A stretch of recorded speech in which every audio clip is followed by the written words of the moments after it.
को पता चला तो क्या होगा?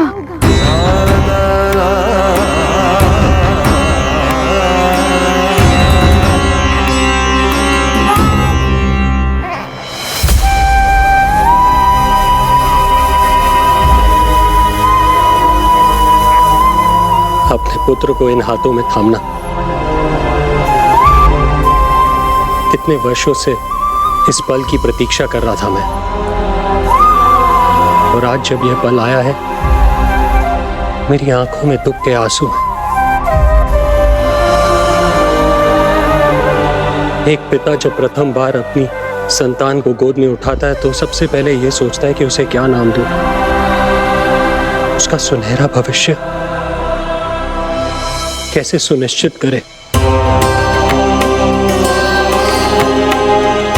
किंतु मैं वो भाग्यहीन पिता हूं जो अपने पुत्र का भविष्य मृत्यु के अंधकार में डुबोने जा रहा है। मैं इसे नाम देकर क्या करूंगा?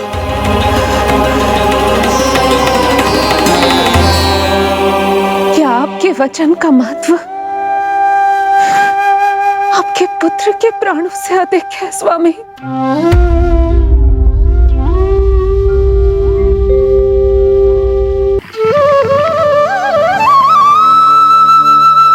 परब्रह्म ईश्वर ने पूरी सृष्टि की रचना केवल एक प्रहर में कर दी थी, किंतु जब उन्होंने स्त्री को बनाया तो उन्हीं परमेश्वर को पूरे 7 दिन और 7 रातें लग गईं,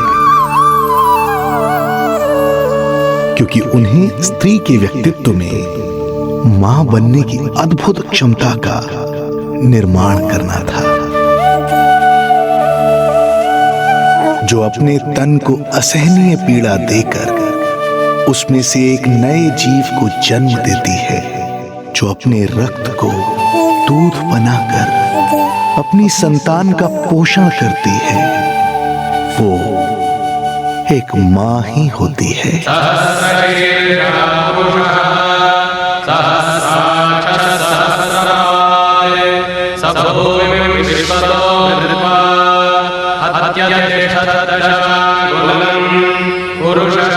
स्वयं भगवान श्री विष्णु भी मां की इस ममता से दूर ना रह पाए, विवश हो गए धरती पर अवतार लेने के लिए।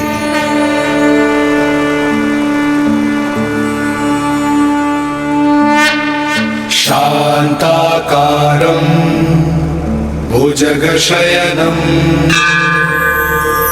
पद्मनाभं सुरेशं विश्वाधारं गगनसदृशं मेघवर्णं शुभांगं लक्ष्मीकान्तं कमलनयनं योगी वीरध्यानगम्यं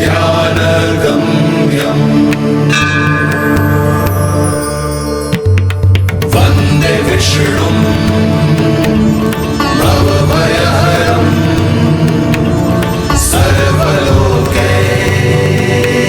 सर्वलोकैकनाथं वन्दे विष्णुं भवभयहरं सर्वलोकैकनाथं।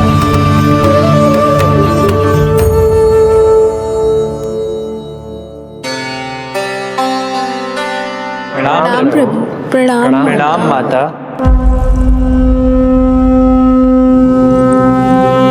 माता, प्रभु, दुष्कंस के अत्याचार दिन पर दिन बढ़ते ही जा रहे हैं। पृथ्वी की शांति नष्ट हो रही है प्रभु, और मैं देवराज इंद्र होकर भी कुछ नहीं कर पा रहा हूँ। आपके प्रताप से मैं भूमि अनंत काल से समस्त विश्व का भार उठा रही हूँ, किंतु प्रभु अब दुष्टता इतनी बढ़ चुकी है कि मैं सहन नहीं कर पा रही हूँ। अब दया कीजिए प्रभु, इससे पहले कि मैं बुराई के इस असीम भार के नीचे दबकर ब्रह्मांड की अतल गहराइयों में खो जाऊं। मेरी सहायता कीजिए प्रभु। आंखें खोलिए प्रभु, आंखें खोलिए।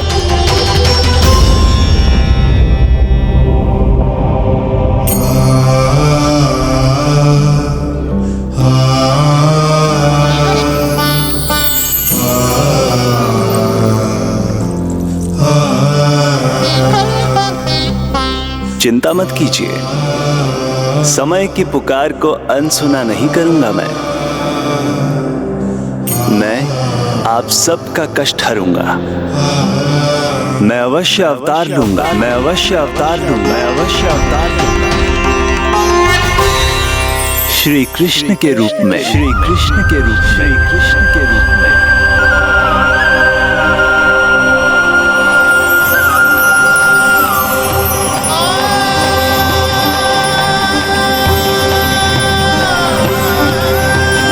वसुदेव सुतं देवं कंसचाणूरमर्दनम् यशोदा परमानन्दम् कृष्णं वन्दे जगद्गुरुं, कृष्णं वन्दे जगद्गुरुम्। वसुदेव सुतं देवं कंसचाणूरमर्दनम् यशोदा परमानन्दम् कृष्णं वन्दे जगद्गुरुं, कृष्णं वन्दे जगद्गुरुं, कृष्णं वन्दे जगद्गुरुम्।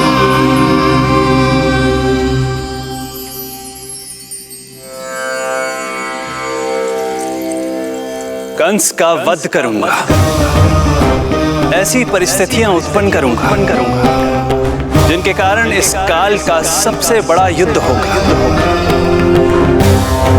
कुरुक्षेत्र के मैदान में मैं सभी अत्याचारियों को एक साथ समाप्त करूंगा और इस प्रकार मैं भूमि देवी का भार अवश्य हल्का करूंगा। मैं धन्य हुई प्रभु। हम धन्य हुए प्रभु।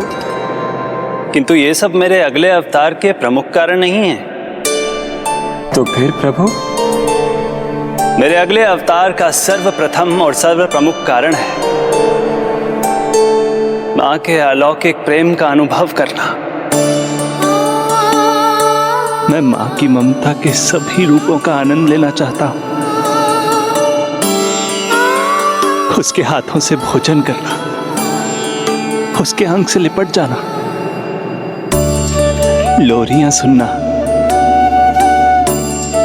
संसार के सभी संकटों से सुरक्षित उसकी गोद में सोना, उसे मां मां कहकर पुकारना, सांसारिक विषयों के बारे में उससे जानना,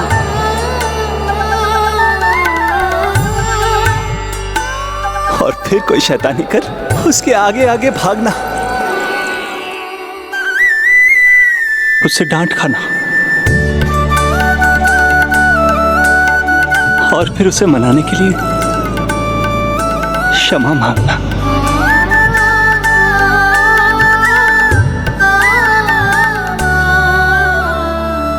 कितना आनंद आएगा जब वो मुझे दंड देने के लिए मेरे पीछे पीछे दौड़ेगी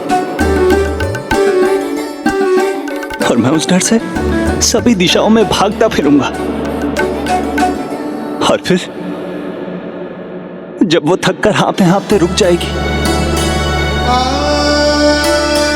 तो मैं स्वयं उसके पास जाऊंगा, उसकी ममता भरी गोद में समा जाऊंगा।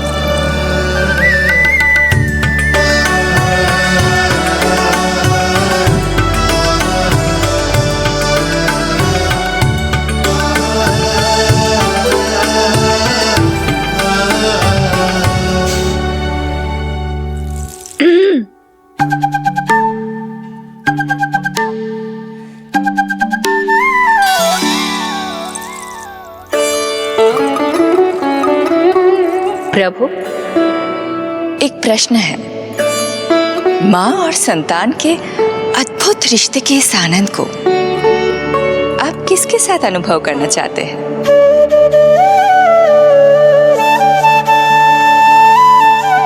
प्रभु, कौन है वो सौभाग्यशाली महिला जिन्हें आपने अपनी माँ के रूप में चुना है? वो महिला है यशोदा। यशोदा।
यशोदा आ जाएगो।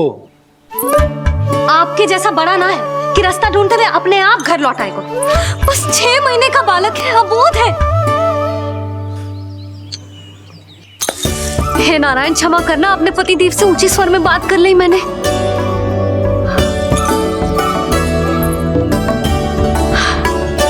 किसी को भी बुद्धि ना है पूरे गोकुल में कि नंद जी का बालक खो गया है, सुबह सुबह घर से भाग गया है। किसी को ना पड़ी है कि उसे ढूंढे लेकर आए। यही सम्मान देते हैं वे गोकुल के राजा को। हे भगवान, ना जाने मेरा बच्चा कहाँ होगा, कैसा होगा। कितना समय होगा है, अब तक तो भूख भी लगी आई होगी उसे। आप क्यों रुक गए? आप खाओ। हाँ, आप खाओ, आनंद से खाओ। आपको तो कुछ चिंता ही ना है। माँ ही तड़पती है अपनी संतान के लिए।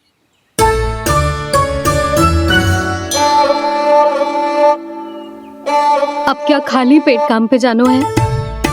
क्या कहेंगे सब कि यशोदा अपने पति को भूखा रखे? ना ना, आप खाओ ना।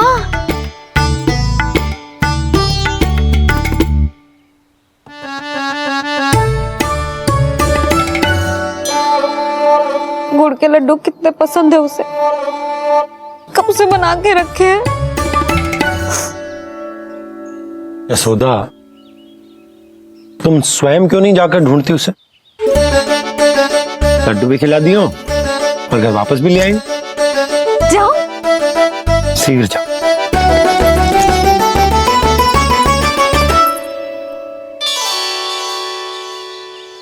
किंतु आप तो खाना खा रहे हो ना पतिदेव? वही तो, मैं खाना खा रहा हूं, परंतु वो भूखा है। तुम जाओ। वो तो भूखा है।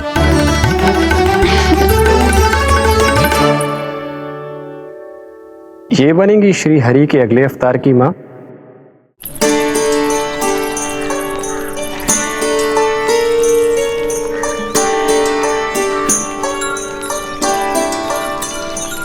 मेरे बच्चे को देखो है ना।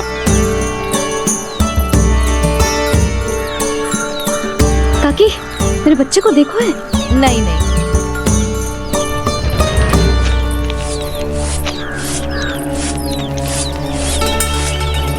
सुमति, मेरे बच्चे को देखो है क्या कहीं? नहीं तो। ना देखो। जानकी, प्रभावती, मेरे बच्चे को देखो है कहीं?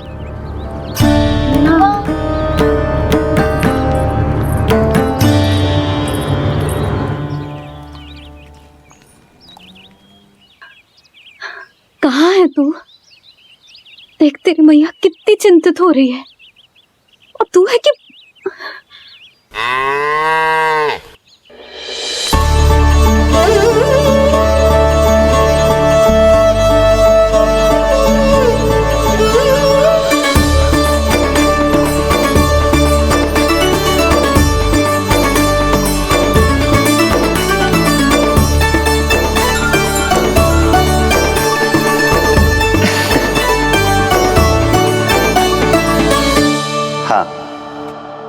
अभी तक मैया यशोदा का लाडला यही है, 6 माह का बछड़ा।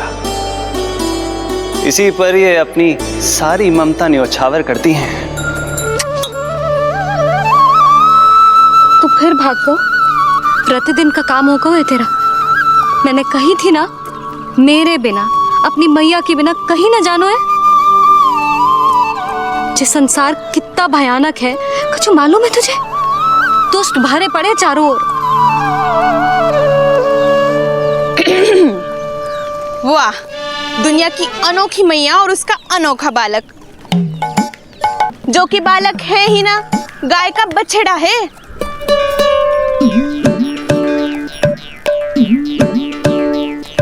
तो लक्षणा, तुम्हारी जे दशा कौन ने की? और कौन ने? जे तुम्हारे सपूत ने कूद फाद के मेरे पूरे बगीचे का सत्यानाश कर दो है। मेरा रामू ऐसा कर ही ना सकता। जे क्यों आएगा तुम्हारे बगीचे में? रंग बिरंगे फूलों के लिए। फूलों के लिए? हाँ, जीप लपलपाती है इसकी मेरे फूलों के लिए। सुबह सुबह भाग के आ जाता है इन्हें खाने के लिए। फूल खाने? सुलक्षणा, तुम्हें कछु वहम हुआ है। जे मेरा रामू है, जे फूल वूल क्यों खाएगो भला? अच्छा, तो फिर आप ही इसका मुंह खोलो और स्वयं देख लियो। हाँ तो ठीक है, असत्य के पैर ना होते जो अभी सिद्ध हो जाएगा। रामू, मुंह खोल के दिखा। मैया की कहीं मानते हैं ना, मुंह खोल। रामू, सुलक्षणा चाची को दिखा दे कि तूने उनके फूल ना खाए। चल मुंह खोल, मुंह खोल।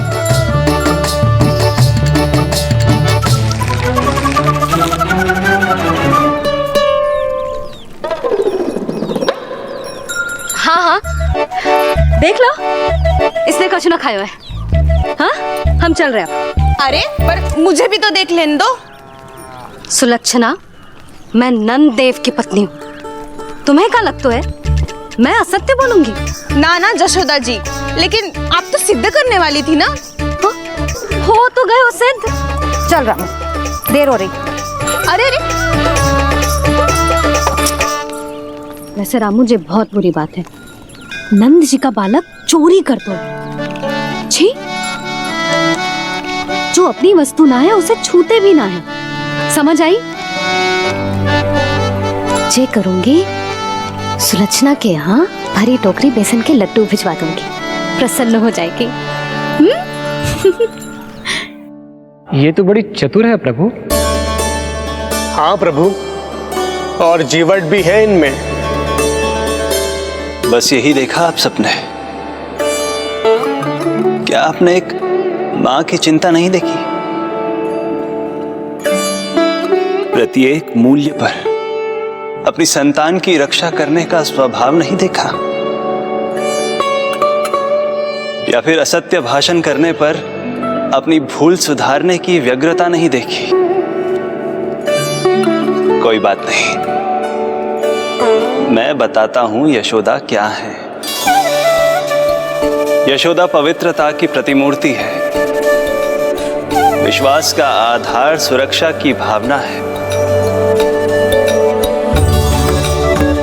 ममता का मूर्त रूप है वो, वात्सल्य की गंगा है, भावनाओं का बहता हुआ निर्झर है। यशोदा अपने आप में परिपूर्ण है।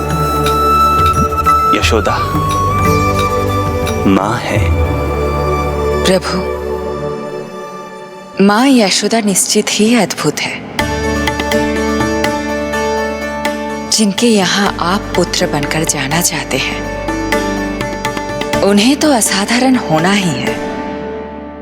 किंतु प्रभु, आपके दिए हुए वचन के अनुसार आपको देवी देवकी का पुत्र बनकर जाना है, तो फिर आप एक ही जन्म में दोनों माताओं के पुत्र कैसे बन सकते हैं? आपका प्रश्न उचित है इंद्रदेव।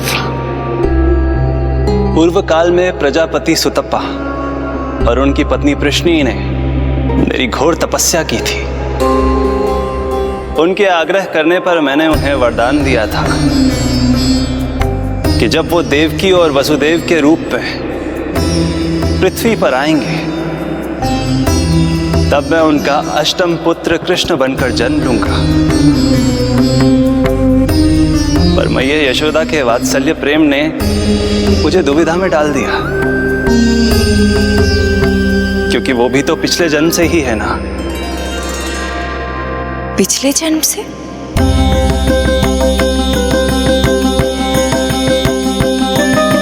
पिछले जन्म में मैया यशोदा 8 वसुओं में से एक श्री द्रोण की पत्नी धरा थी।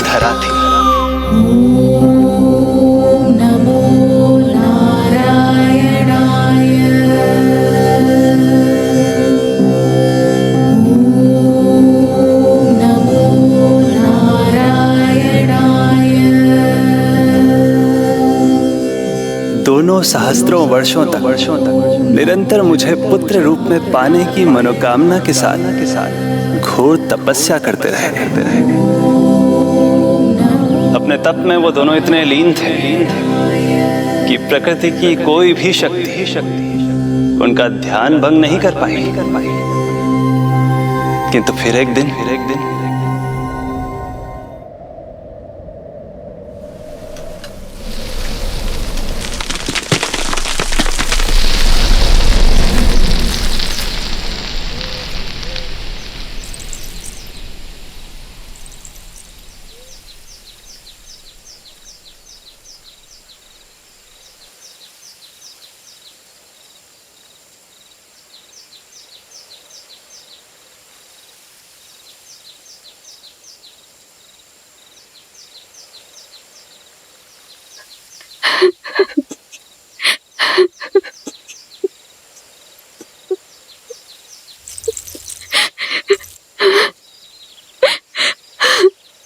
हमारे भक्ति में ऐसी क्या कमी रह गई प्रभु कि अभी तक आपके दर्शन का सौभाग्य नहीं मिला। अब तो सैकड़ों वर्ष बीत गए हैं आपका सुमिरन करते हुए।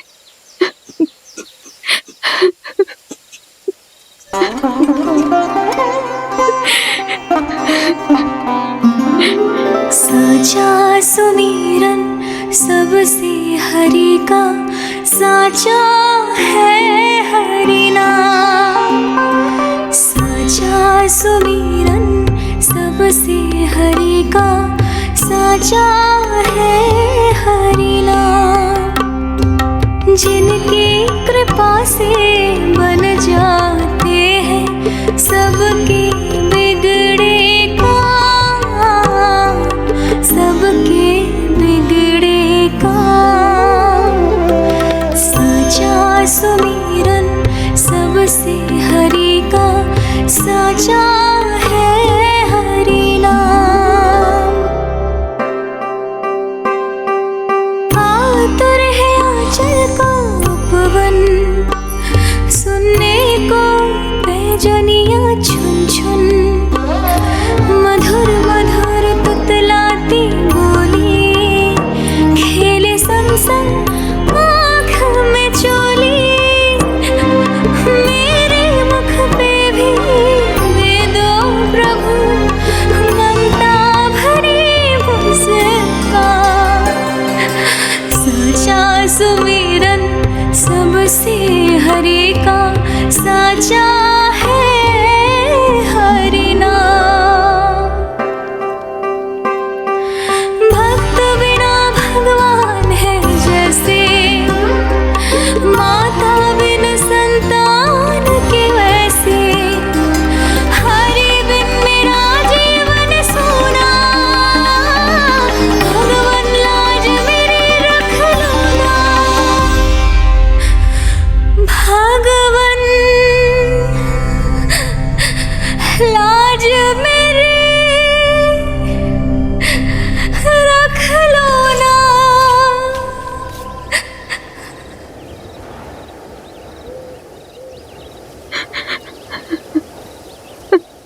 किरीटकुण्डलम्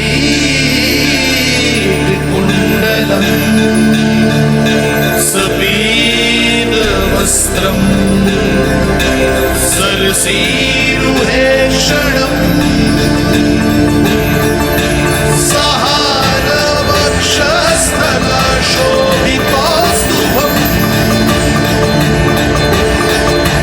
नमामि विष्णुम्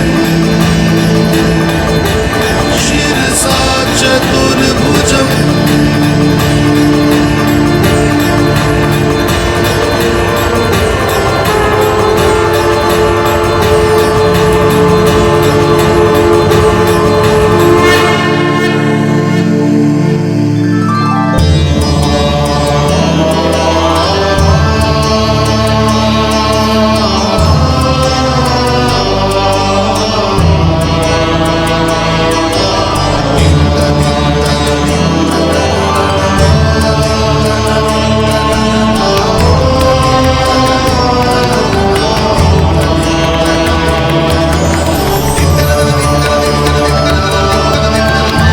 कहिए कहिए, क्या वरदान पाना चाहते हैं आप?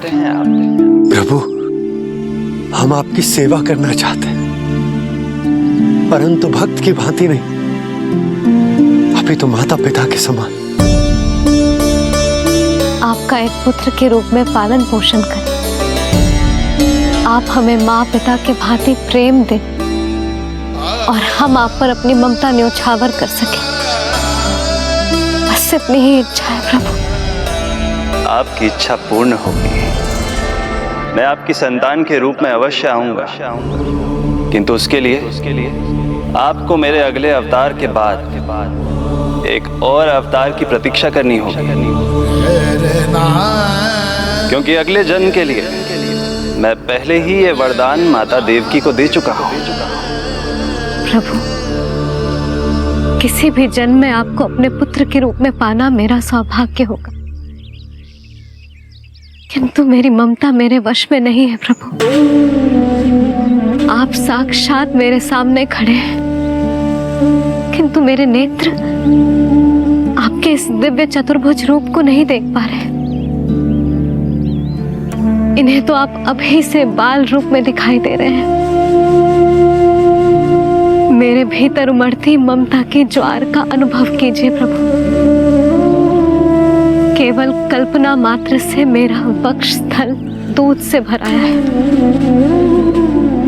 ये गोद तरसने लगी है, मन अभी से लोरिया गाने लगा है। मेरे इस अनुरोध को स्वीकार कीजिए प्रभु, कृपा करें। इस माँ से और प्रतीक्षा ना करवाए प्रभु, और प्रतीक्षा ना करवाए। उस पल माता धरा की ममता भरी भक्ति और प्रेम भाव को देखकर मेरे मुख से भी वो शब्द निकल ही पड़ा जिसे एक बच्चा पहली बार बोलना सीखता है, माँ।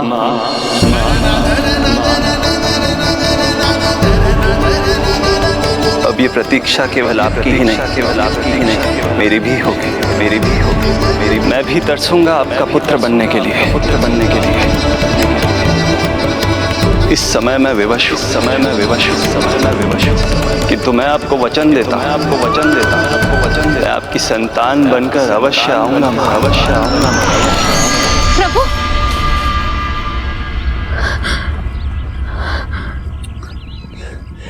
धरा, भगवान ने हमारी पुकार सुन ली। वरदान तो सभी भक्तों को मिलता है, परंतु हमें तो हरि का वचन मिला है। वो आएंगे, अवश्य आएंगे। अब हमें केवल उस शुभ दिन की प्रतीक्षा करनी है। अब और प्रतीक्षा नहीं होगी मुझसे।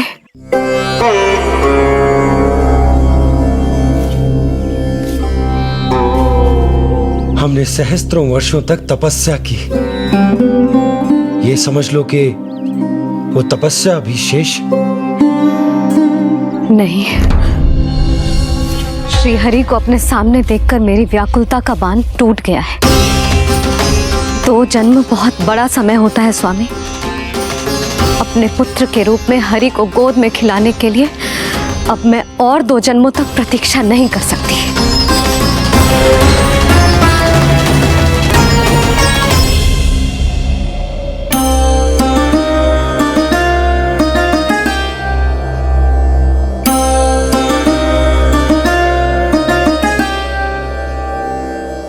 व्यर्थ हरि बिन जग ये सारा, व्यर्थ हरि बिन जीवन धारा। पूजन वंदन व्यर्थ हरि बिन, व्यर्थ धरार जीवन धारा। वरुण देव विनती सुन लीजिए, तन मेरा निर्जल कर दीजिए। हरि के बिन सारा जल तन का सागर सा हो गया है खारा। प्रभु, माता धरा की तपस्या का तेज अत्यधिक है। प्रकृति के पंचतत्व, 5 महाभूत इनकी पुकार सुनने के लिए विवश है।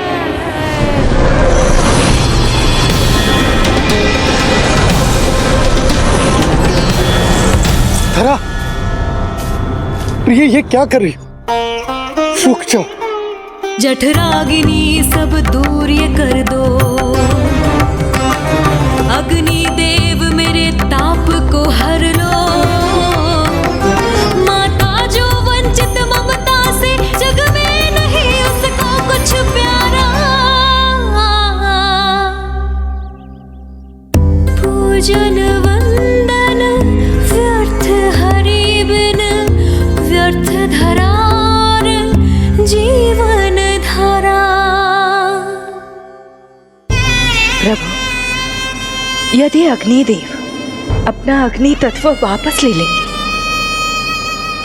तो इनकी पाचन शक्ति नष्ट हो जाएगी और जीवित रहने के लिए शारीरिक तापमान भी अति आवश्यक होता है। यदि वही विलुप्त हो गया तो? धरा, तुम्हें मेरी सौगंध मत करो ये। हे भूमाता आकृति दाता, मिथ्या है ये माटी का ढांचा। माटी मुक्त करो इस तन से, जब ना मिला हरि का सहारा। प्रभु, भू तत्व ही तन को भार देता है, उसके बिना ये तो पूरी तरह से ढह जाएंगी। धरा, धरा, ये क्या हो गया? बस करो अब। प्रभु, कुछ कीजिए। मैं संसार का संचालक हूं देवी, नियमों का पालन करने के लिए मैं भी बाध्य हूं। जो वचन मैं पहले ही माता देवकी को दे चुका हूं, यदि मैं चाहूं तो भी उसे तोड़ नहीं सकता।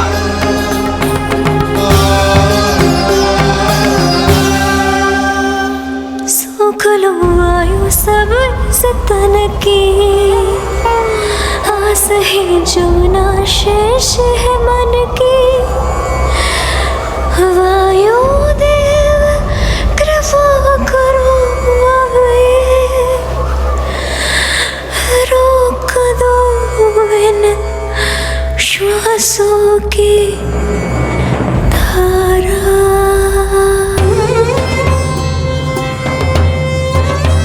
प्रभु, प्राण वायु के बिना प्राणों का बचना संभव नहीं।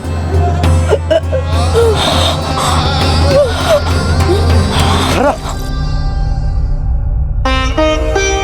धरा, धरा, धरा, बस करो अब। क्या तुम अपनी सुध-बुध खो चुकी हो? तुम्हारे प्राणों में मेरे भी प्राण बसते हैं प्रिय। रुक जाओ।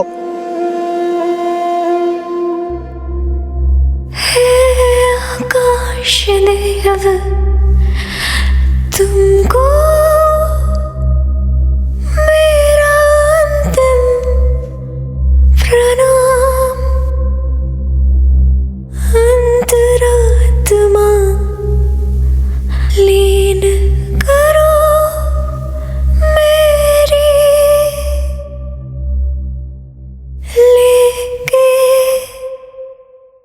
श्री हरि का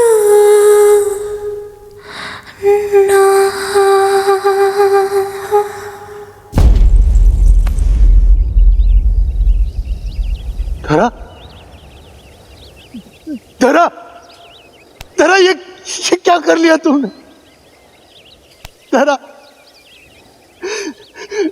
कोई है, कोई है, सहायता कीजिए।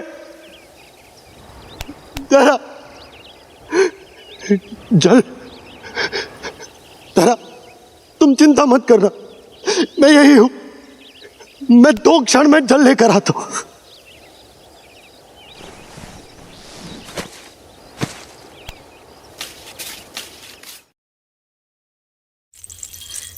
प्रभु, आप नियमों से तो अवश्य बंधे हैं, परंतु आप लीलाओं के स्वामी हैं। कोई तो उपाय निकालिए। आपने इन्हें माँ कहकर पुकारा है। माँ की प्राण रक्षा पुत्र नहीं करेगा तो और कौन करेगा?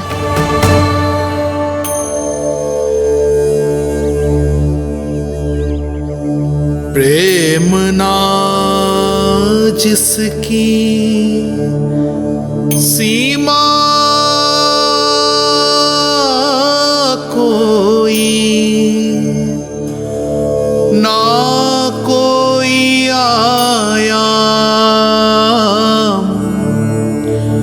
माँ की ममता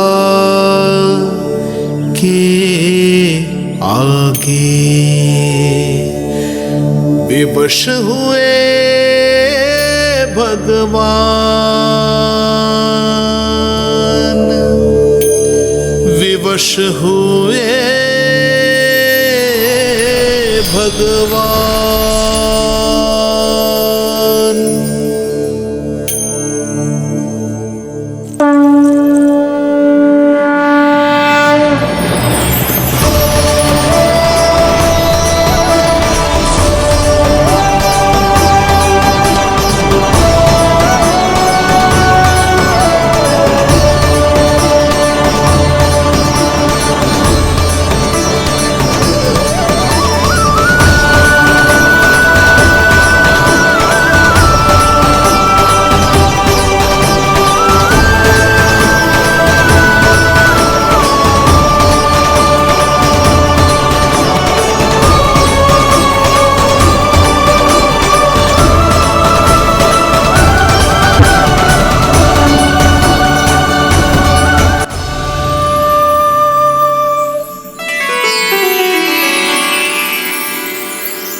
प्रभु नहीं, पुत्र कहो मां।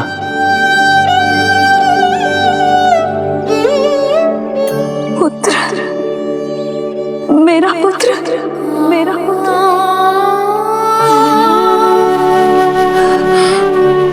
आज जैसे आपने मुझे अपनी गोद में लिटा रखा है,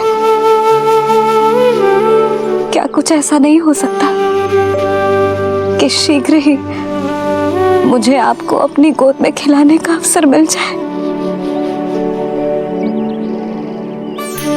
आज तो मैं केवल मूर्छित हुई हूं, किंतु शीघ्र ही यदि मुझे आप पुत्र रूप में ना मिले तो मेरे प्राण चले जाएंगे। ऐसा ना कहो माँ।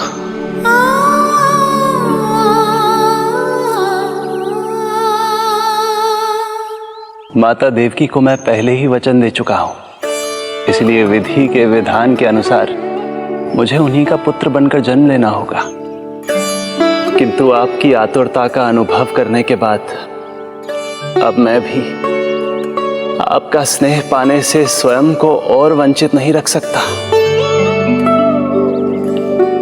आपने वरदान मांगा था कि आप पुत्र की भांति मेरा पालन पोषण करना चाहती हैं, इसलिए यदि आप उचित समझे तो आप अगले जन्म में ही अपनी इच्छा पूर्ण कर सकती हैं। जिस आयु में संतान को अपनी मां की ममता के आंचल की आवश्यकता सबसे अधिक होती है, उस आयु में अर्थात अपने जन्म के प्रथम दिन से 10 वर्षों तक मैं आपके साथ रहूंगा। किंतु फिर मुझे अपनी जन्म देने वाली मां माता देवकी के पास लौटना होगा। ऐसा करने से मैं उन्हें दिया वचन भी निभा पाऊंगा और आपकी ममता का सौभाग्य भी प्राप्त कर पाऊंगा। यदि आपको स्वीकार हो तो। स्वीकार है, स्वीकार है प्रभु, सहर्ष स्वीकार है।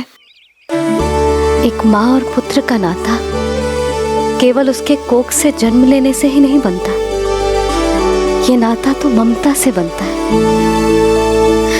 और मैं अपनी ममता आप पर न्यौछावर करने के लिए आतुर हूं।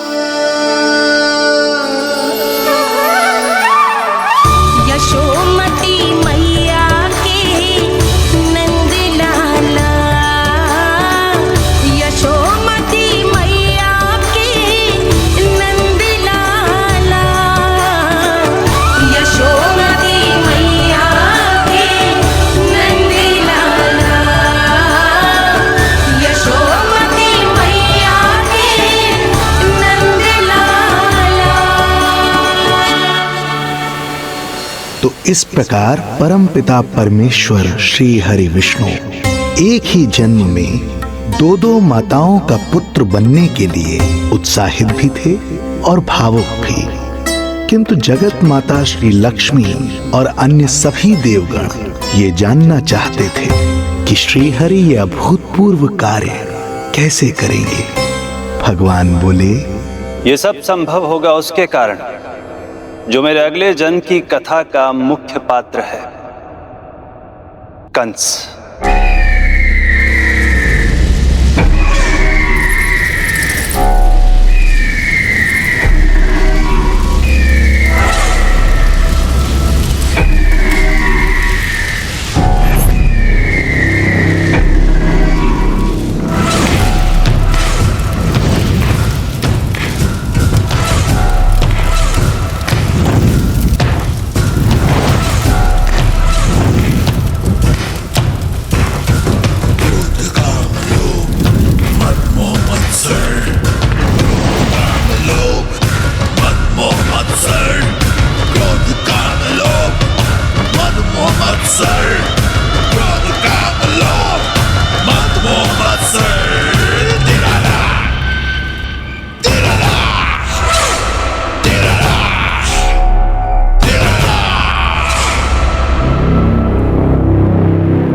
जब जीवन पर संकट हो तो अभिमान अर्थहीन होता है, जब प्राणों पर बनाए तो सम्मान स्वाभिमान सब निरर्थक होता है। इन व्यर्थ के मूल्यों को बीच में मत आने दो,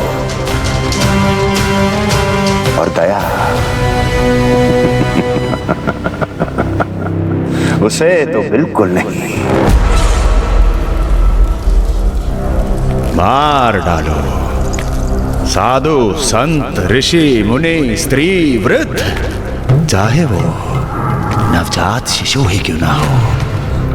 किंतु हाँ, यदि शत्रु भारी पड़ने लगे, पराजय सामने दिखाई देने लगे, तो उसी क्षण शत्रु के पैर पकड़ लो और अपने प्राणों की भिक्षा मांग लो।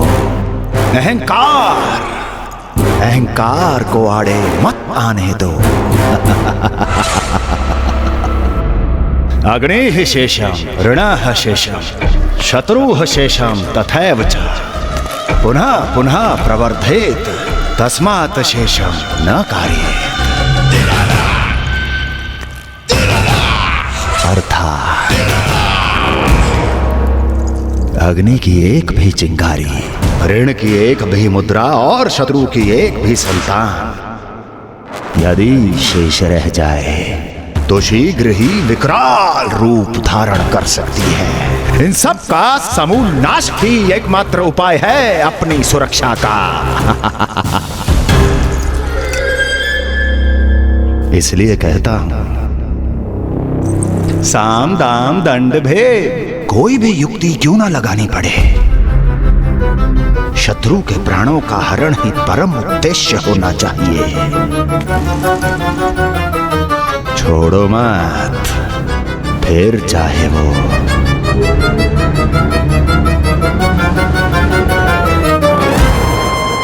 विष्णु ही क्यों ना हो।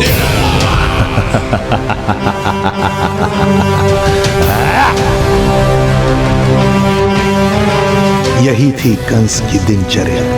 वो प्रतिदिन स्वयं को स्मरण कराता था कि स्वार्थ के लिए किसी भी सीमा को तोड़ने में कुछ अनुचित नहीं है। तभी तो राजगद्दी प्राप्त करने के लिए उसने अपने पिता महाराज उग्रसेन को भी नहीं छोड़ा था। पिताजी,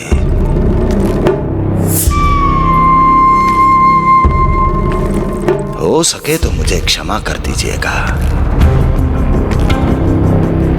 कल्पना भी नहीं की थी कि मैं आपके साथ ऐसा व्यवहार करूंगा।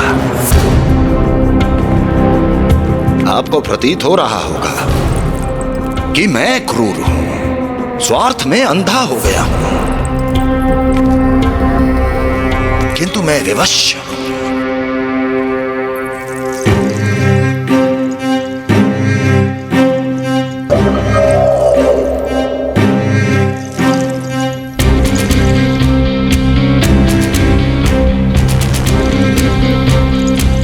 आज से सत्ता का ये भार अब मुझे उठाना पड़ेगा पिताजी, क्योंकि आप तो अत्यंत दयावान हैं। अपनी आवश्यकता से अधिक प्रेम आपको अपनी प्रजा से है, किंतु मैं ऐसा नहीं। मैं अपने शत्रुओं का काल हूं, तभी तो मेरे प्रति दुर्भावना रखने वाले मेरे सम्मुख आने से पहले तर तर कांपते हैं। इसलिए मथुरा का राज सिंहासन मेरे साथ अधिक सुरक्षित रहेगा, क्योंकि मैं आपसे अधिक उपयुक्त हूं पिताजी। मेरा विश्वास कीजिए। हृदय पर गोवर्धन पर्वत रखकर मुझे यह निर्णय लेना पड़ रहा है पिताजी।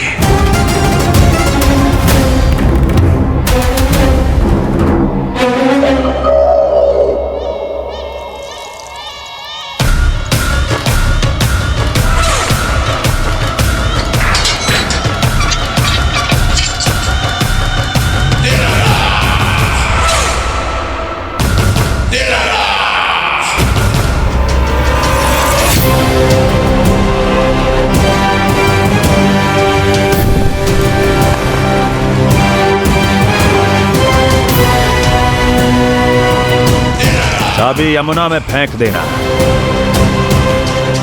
कोई कितना भी क्रूर, कठोर राक्षस ही क्यों ना हो, किसी न किसी के लिए उसके हृदय में भी प्रेम उपजता ही है। कंस भी इस नियम का अपवाद नहीं था।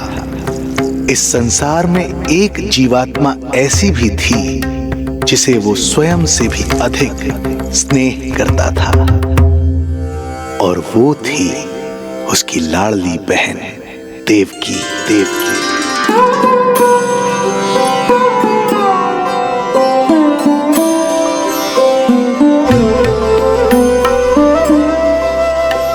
देवकी के लिए कंस एक राजा नहीं, मात्र भाई था, जो अपनी बहन की छोटी सी मुस्कुराहट के लिए आकाश पाताल एक कर सकता था। अत्यंत धूमधाम से उसने अपनी देवकी का विवाह यादवराज वसुदेव के साथ संपन्न करवाया। रुको रुको,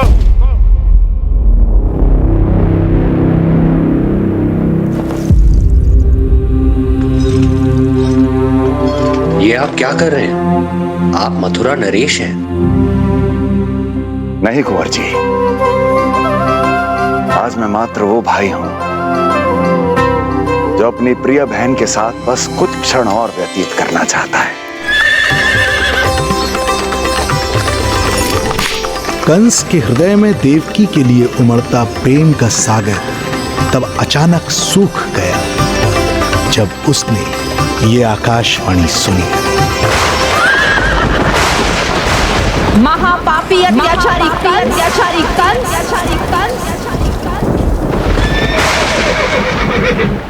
जिस देवकी को तू इतने प्रेम से ससुराल ले जा रहा है, वही तेरे अंत में सहायक होगी। तेरा काल तेरी प्रिय बहन के गर्भ से उसकी 8वीं संतान बनकर जन्म लेगा और तेरा विनाश करेगा।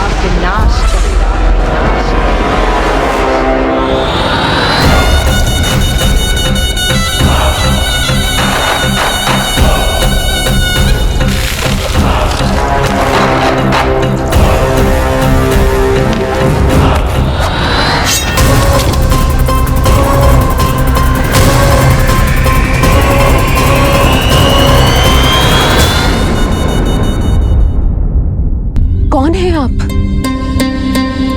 मुझे आपसे भय लग रहा है। आप मेरे भैया नहीं हो सकते। सही कहा तूने। जो मेरे विनाश को जन्म दे, उस कुल घातिनी से मेरा कोई संबंध नहीं। महाराज, रक्त के संबंध क्रोध की अग्नि में मत झुलसाइए। जिस बहन को आपने बचपन से आज तक इतना प्रेम दिया, क्या वो आपके विरुद्ध किसी षड्यंत्र में सहायक हो सकती है? भला हमारी संतान आपका विनाश क्यों करेगी? अपनी नवविवाहित बहन पर कृपा कीजिए महाराज। अपने पुरुषार्थ से आपने कितने असुरों को युद्ध में पराजित किया है। आज वो सब दरबारी बनकर आपकी सेवा करते हैं। हे महापराक्रमी कंस, यदि वो मायावी असुर आपको हानि नहीं पहुंचा पाए, तो ये आपकी बहन आपका क्या बिगाड़ सकती है? दया कीजिए महाराज, दया कीजिए। आप बीच में मत पड़िए कुंवर जी। सुना नहीं क्या? इसकी 8वीं संतान मेरा वध करेगी।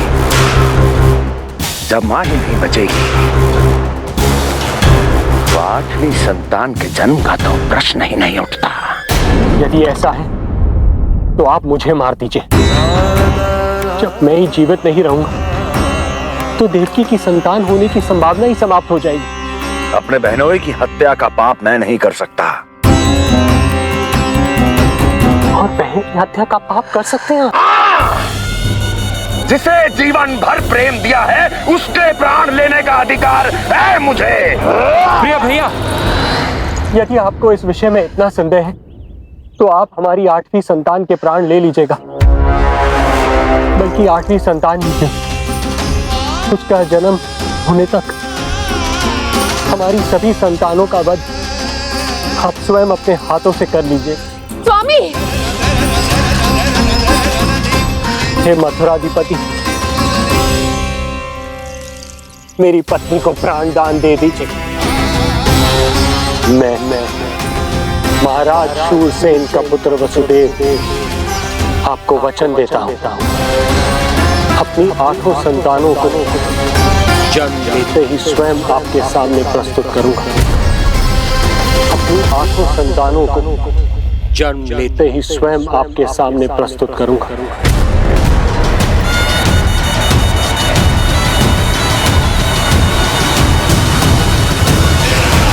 बधाई हो कुंवर जी, अपनी पत्नी के प्राण बचाने में आप सफल हुए, किंतु आपकी संतानें इतनी भाग्यशाली नहीं होंगी। वचन स्मरण रहे।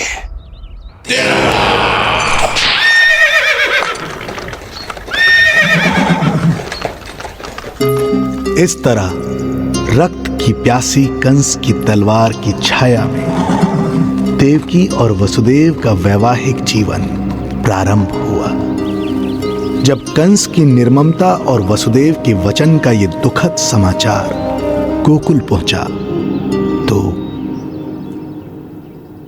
हे नारायण, अर्थात राजा वसुदेव यदि कंस के सामने गिड़गिड़ाते नहीं तो रानी देवकी के प्राण चले जाते।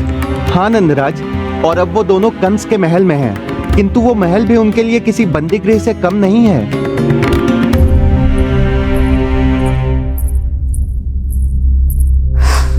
एक भाई अपनी बहन के साथ ऐसा करने की सोच भी कैसे सकता है? मेरा बस चले तो उस दुष्ट कंस को मटके में डाल के ऐसे घोंट के रख दूं जैसे मलाई घोट के माखन निकाला जाता है।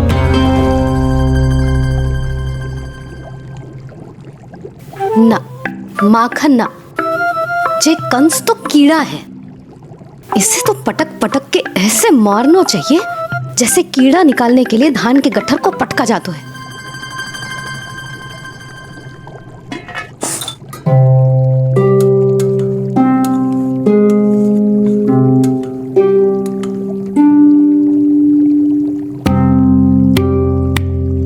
किंतु जब रोहिणी जिज्जी को पता चलेगा तो वो तो अपने आप को ही दोष देंगे, क्योंकि बालक ना होने के कारण उन्होंने ही वसुदेव जी को राजकुमारी देवकी के साथ दूसरा विवाह करने पर विवश किया था।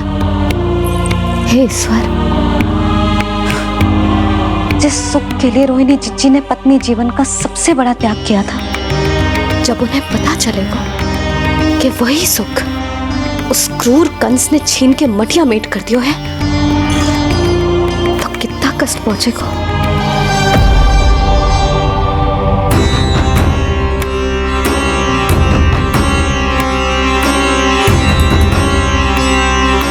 रोहिणी जीजी,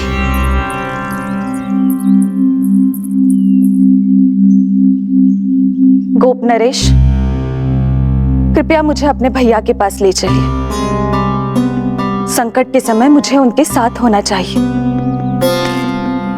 किंतु भाभी, पता चलो है वसुदेव भैया और देवकी भाभी कंस के महल में कड़े पहरे में रखे गए। पति पत्नी एक दूसरे का संबल होते हैं। कंस का पहरा कितना भी कष्टदायक क्यों ना हो, इस समय उन्हें और बहन देवकी को मेरी आवश्यकता है।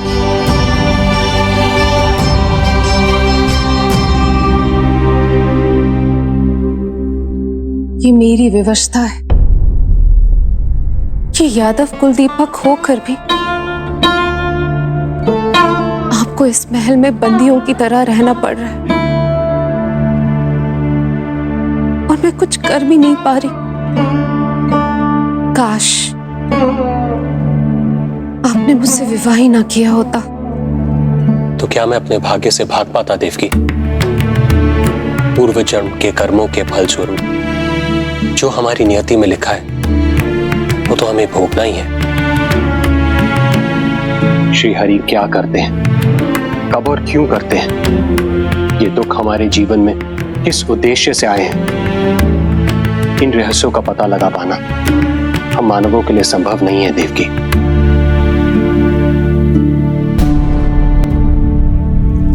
तो फिर चलिए यहां से भाग चलते हैं, कहीं ऐसे स्थान पर भैया की छाया भी हम पर ना पड़ सके। नहीं प्रिय, कंस के गुप्तचरों की दृष्टि हम पर अवश्य होगी, और मैं ऐसा कोई कार्य नहीं कर सकता जिससे तुम्हारे जीवन पर कोई संकट आए। और मैंने उन्हें अपनी सभी संतानों को सौंपने का वचन भी दिया है। अपना वचन मेरे लिए प्राणों से भी अधिक महत्वपूर्ण है देवकी।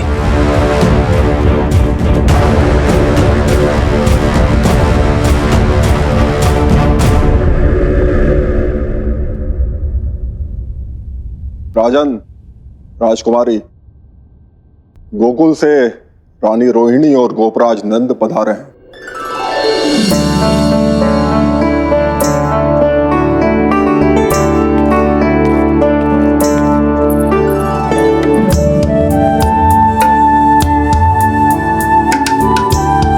स्वामी,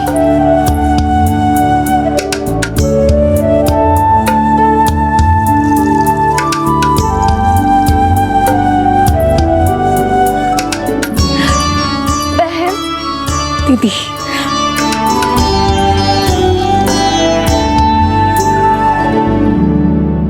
भाई नंद, जो आप हमारे लिए कर रहे हैं उसके लिए धन्यवाद शब्द बहुत छोटा है।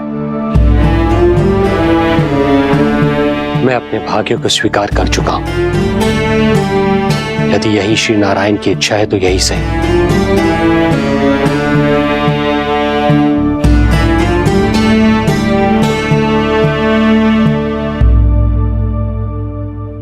भाई नंद, इस समय मथुरा का वातावरण अनुकूल नहीं है, आपको जाना चाहिए।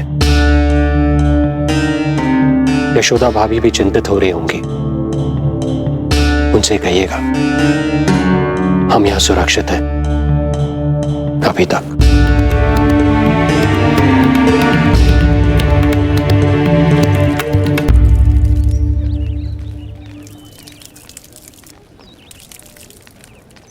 वसुदेव भैया का भाग्य पर भरोसा देख वे अपनी संतानों को कंस को अवश्य सौंपेंगे। ईश्वर, इतना कठोर वचन, जब इसे निभाने का कठिन समय आएगा तो कैसा अनुभव करेंगे वे? उनका हृदय तो चकनाचूर हो जाएगा।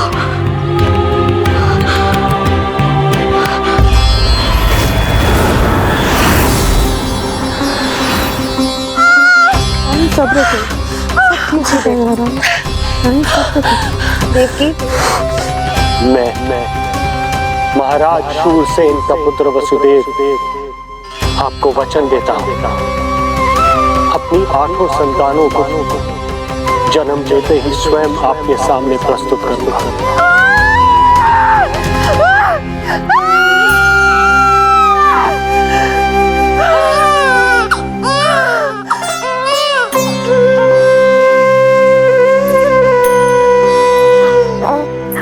बधाई हो स्वामी, आपको पुत्र रत्न प्राप्त हुआ है।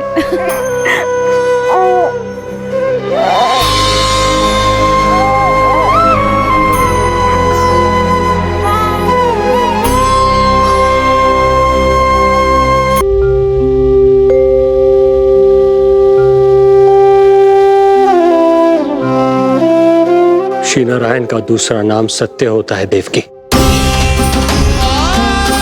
तुम ही कहो, मैं श्री नारायण से विमुख कैसे हो जाऊं? मुझे अपना वचन निभाना ही होगा। हृदय के टुकड़े टुकड़े क्यों ना हो जाए, मुझे इसे कंस तक ले जाना ही होगा।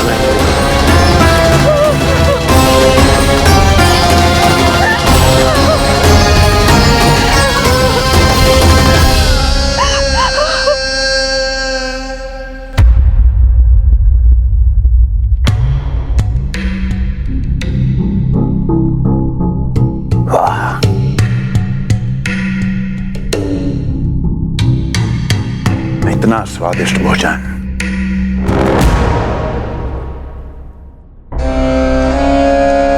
किसी विशेष इच्छा की पूर्ति के लिए मुझे सम्मोहित तो नहीं करना चाहती?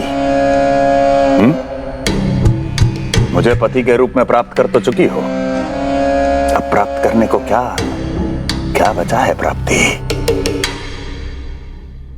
मैं प्राप्ति नहीं, अस्थि हूँ स्वामी। प्राप्ति तो छुई मुई बनकर वहां खड़ी है। आप सदैव अपने विषय में ही सोचते हैं, कभी मेरे ओर भी निहारा कीजिए, तभी तो मेरा नाम सही से स्मरण होगा आपको।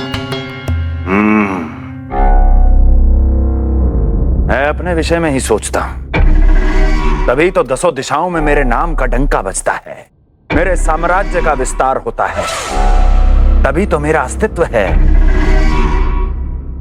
अस्थि स्मरण रहे, तुम हो क्योंकि मैं हूं।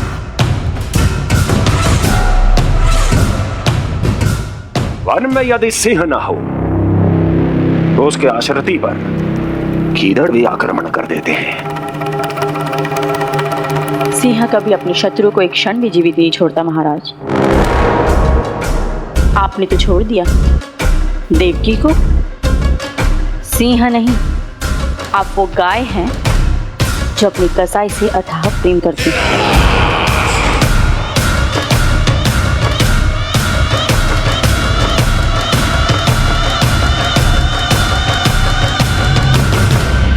सभी संतानों को जन्म लेते ही मेरे पास लेकर आएगा, ये वचन दिया है वसुदेव ने मुझे। तो फिर आया क्यों नहीं महाराज? प्रथम शिशु का जन्म तो हो चुका है।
कुल के यादव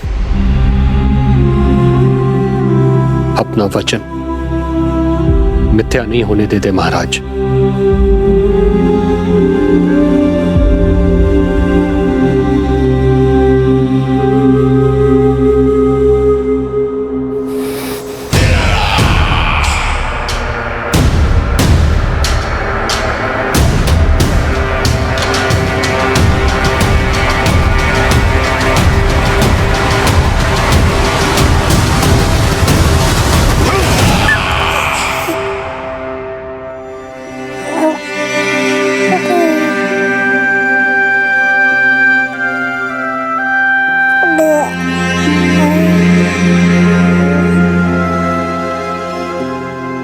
ये देवकी का पुत्र है, मेरी बहन जो मुझे प्रिय हुआ करती थी, उसका प्रथम पुत्र है ये, मेरा प्रथम भांजा।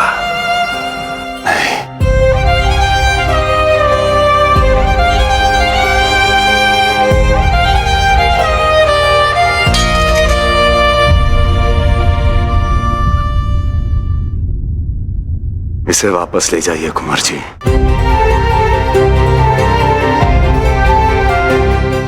देवकी की प्रथम संतान से मुझे कोई संकट नहीं।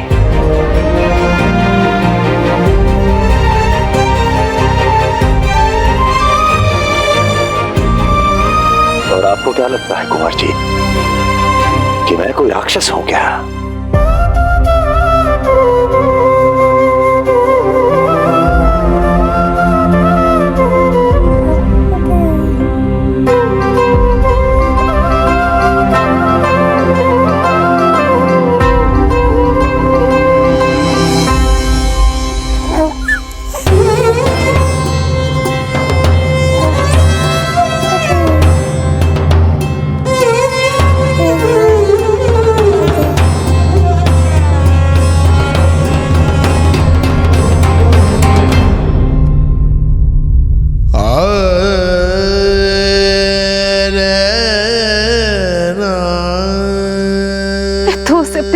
भी नहीं उठा पाई थी दीदी। उसका वो सुकुमार मुख मेरी स्मृति से जा ही नहीं रहा। वो मधुर रुदन अभी तक मेरे कानों में गूंज रहा है। मैं तुम्हारी पीड़ा का अनुमान लगा सकती हूँ देवकी। मैंने उसे जन्म नहीं दिया था, फिर भी मेरे कान अभी तक उसके रुदन की ध्वनि सुन रहे हैं। क्योंकि ये अपनी माओ को पुकार रहा है। तुम्हारे भैया ने हमारे पुत्र को प्राणदान दे दिया देवकी।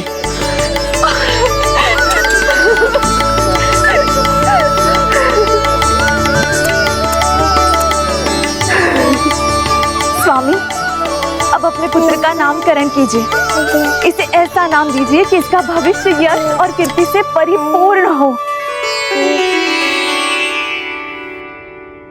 कीर्तिमान कीर्तिमान कीर्तिमान होगा इसका नाम।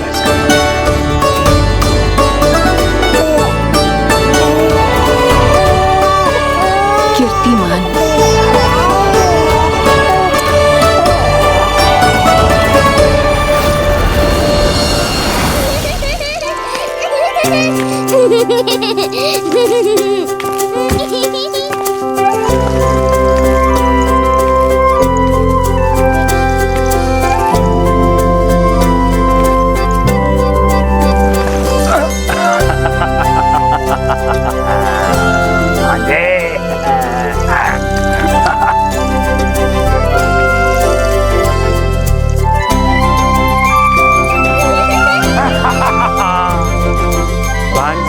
भांजे, मामा से बचना असंभव है। मामा जी, आपकी भुजाओं में कितना बल है, मुझे पीड़ा हो रही है। मेरा दूसरा हाथ पकड़ लीजिए। तुझे पीड़ा हो रही है? ये ले।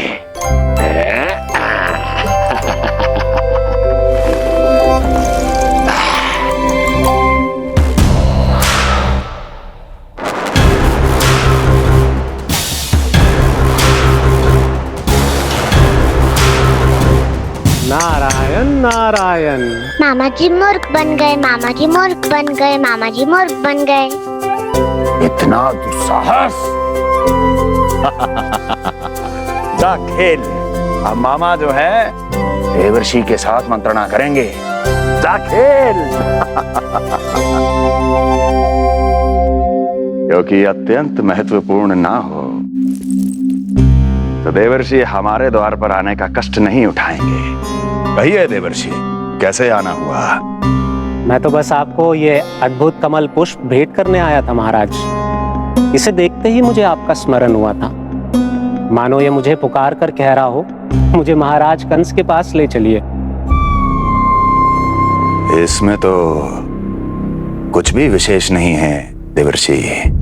इसमें 8 पंखुड़ियां हैं महाराज, और 8वीं पंखुड़ी सबसे विशेष है। यदि विश्वास न हो तो आप स्वयं गिनकर देख लीजिए। आप मेरा उपहास कर रहे हैं देवर्षि। आप गिनिए तो सही महाराज। 1 2 3 4 5 6 7 8। क्या आप निश्चित रूप से कह सकते हैं कि यही 8वीं पंखुड़ी है? विचार कीजिए महाराज। क्या आप बिना किसी शंका के कह सकते हैं कि कौन सी पंखुड़ी पहली है और कौन सी 8वीं? क्या आप पूर्ण विश्वास के साथ कह सकते हैं कि कौन प्रथम है और कौन अंतिम? फिर चाहे वो पंखुड़ी हो या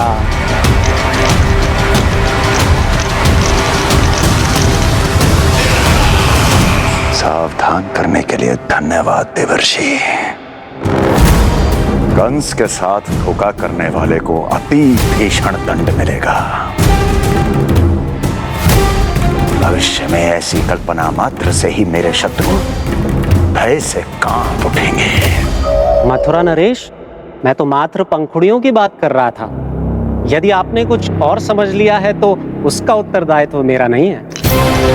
नारायण नारायण।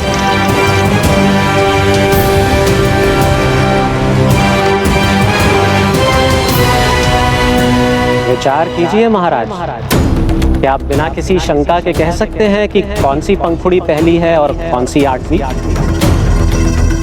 क्या आप पूर्ण विश्वास के साथ कह सकते हैं कि कौन प्रथम है और कौन अंतिम? फिर चाहे वो पंखुड़ी हो या... मामा जी मूर्ख बन गए, मामा जी मूर्ख बन गए, मामा जी मूर्ख बन गए, मामा जी मूर्ख बन गए।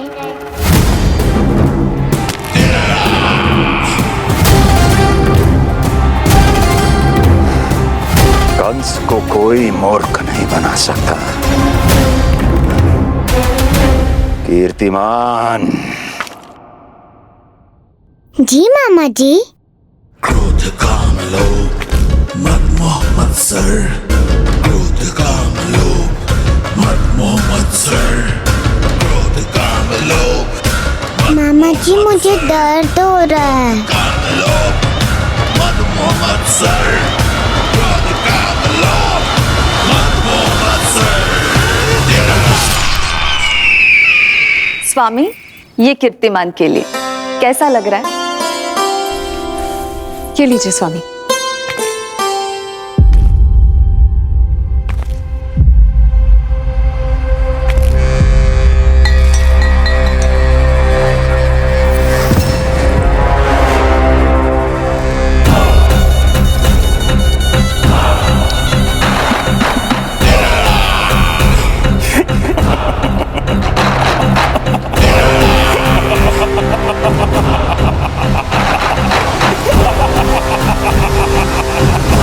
नेत्रों के सामने अपनी संतान की हत्या होते हुए देखना कितना पीड़ादायक रहा होगा ये दृश्य। किंतु प्रभु, यदि देवर्षि नारद कंस के हृदय में संदेह का बीज न बोते तो कंस ऐसा कभी नहीं करता। तो फिर उसे उकसाए क्यों देवर्षि ने? आप भूल गए देवराज, समस्त संसार में जो भी होता है मेरी इच्छा अनुसार ही होता है। यही प्रश्न नारद ने भी मुझसे पूछा था।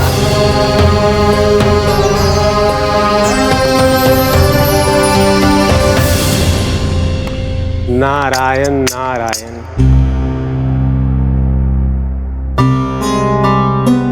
छोटे से बालक की इतनी निर्मम हत्या और माध्यम बना मैं। प्रभु, ये कैसी लीला है आपकी? अभी तो देवकी की 5 और संतानों की हत्या होना शेष है नारद। अब से कंस शिशुओं के जन्म लेते ही उनकी हत्या कर देगा। यदि जन्म के तुरंत बाद ही मृत्यु होनी है तो जन्म का लाभ ही क्या है प्रभु? यही विधि का विधान है नारद। कीर्तिमान और शेष 5 बच्चे श्रापग्रस्त हैं। जन्म के कर्मों के अनुसार अल्पायु होना उनकी नियति है। उनकी मृत्यु के बाद ही शेषनाग के अंश के रूप में बलराम और मेरे अंश के रूप में श्री कृष्ण का अवतार संभव होगा। नारायण नारायण।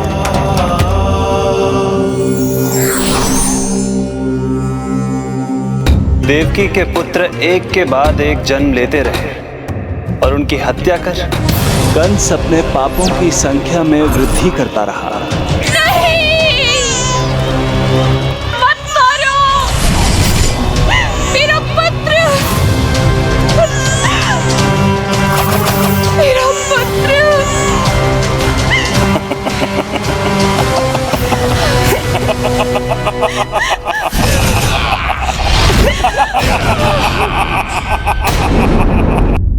अब उसकी क्रूरता की कथा ऐसे मोड़ पर आ पहुंची जहां से वापसी असंभव है, क्योंकि अभी अभी उसने देवकी के छठे पुत्र का वध कर दिया है। हे प्रभु,